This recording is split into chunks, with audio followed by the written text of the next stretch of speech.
to the city streets, we began to feel the fire. We rise like tall buildings as the chemicals, they take us higher. The night's young and it's just begun. Hello, I'm Elian. I'm a Baduc player from France, here to study at PBA for the next 5 months. Hello, I'm Jeremy. I am from the United States of America, and I came to Korea to study Baduc at PBA with Mrs. Cho Hayeon. Yes, it was like 10 years ago. My mom discovered it thanks to in a store of games, and then I discovered Go and went to the Go club in my city and learned there.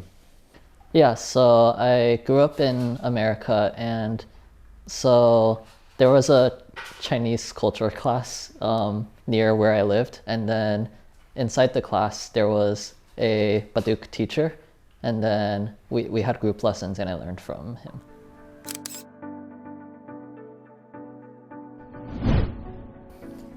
I mean, it was really fun to play first, but also from for example, from a parent point of view, it was something like to keep me active, to learn to concentrate on one thing at a time, and to be more open about new cultures. For example, that's from something coming from like Asia as an European.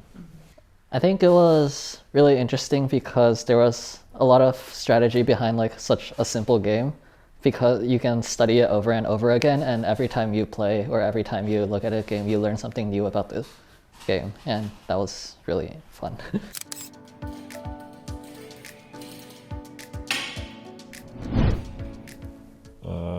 It's been a long time, so I don't really remember, but I learned mainly because my brother was playing. I just went to the club to follow my brother, and there, I mean, since I was already in the club, and everybody was playing, it was really natural for me to go and learn and play with them. When I first started, I always played against other beginners, so I actually I was pretty talented, so I thought it was a pretty easy game, and then I started playing stronger and stronger players, and then I realized there was a lot more strategy and depth to the game, so then it made me want to explore the game deeper. So when I was growing up, I had several rivals that I would always meet at tournaments, and then so when I would always lose to them, and that made me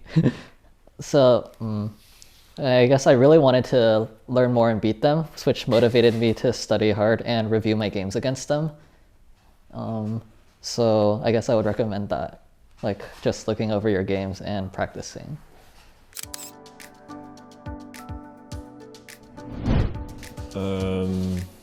I mean, the main thing about Go is that it's not an online game.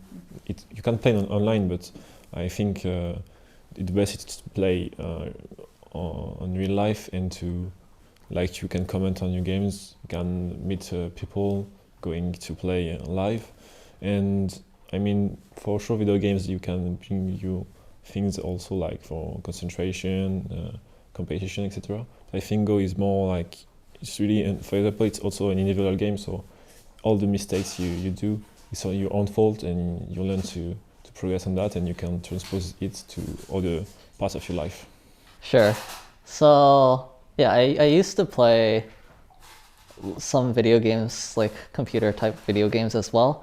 I think that the strategy in Go runs a lot deeper, and even though the rules may seem very simple, there's just always new things to learn and new strategies to figure out, and I think it stimulates a different part of my brain because of that, which I think helps me think in other, like, I guess it helps develop my thinking abilities, which helps throughout my general life as well.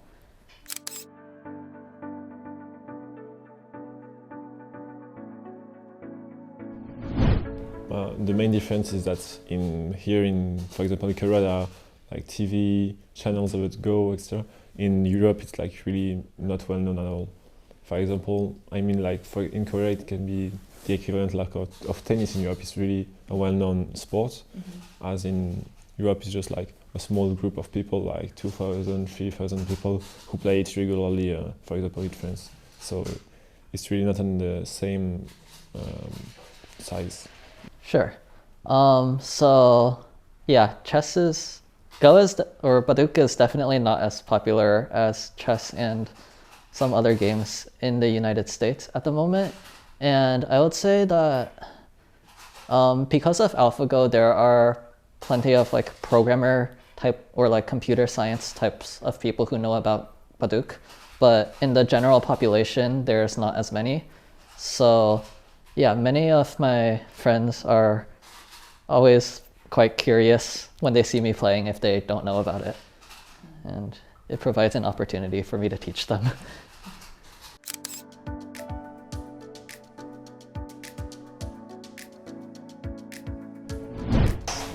There was also a popular TV Netflix show called The Queen's Gambit, and it was about a young woman learning to play chess, and it was very popular in the US. So one of the main chess companies had like a big social media campaign, and then they hired, or I guess they brought in many like social media influencers and stars to promote chess, which was very successful in helping like the younger, like high school, college age population in growing the game of chess. And yeah, Baduk could definitely use something like that as well.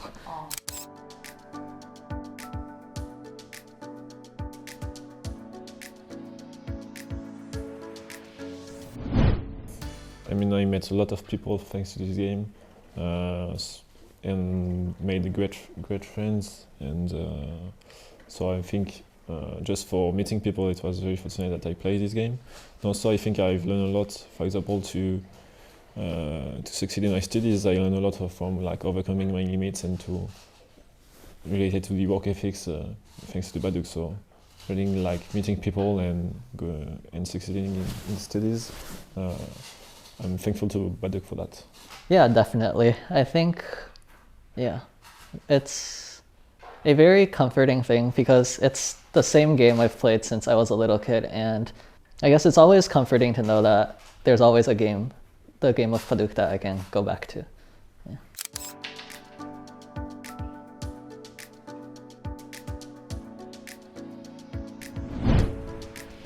I mean, Baduk used like a way of expressing myself, like on the govern.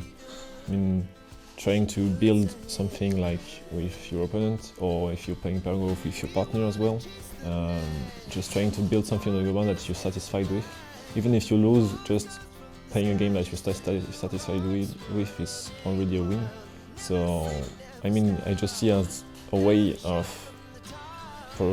overcoming my limits and getting better at it and playing like harmoniously with my opponent. Challenge, I guess. So even though I've been playing it for most of my life, there are still many times when I feel like I don't know anything about the game, and it's very humbling, but also very fulfilling to continue learning.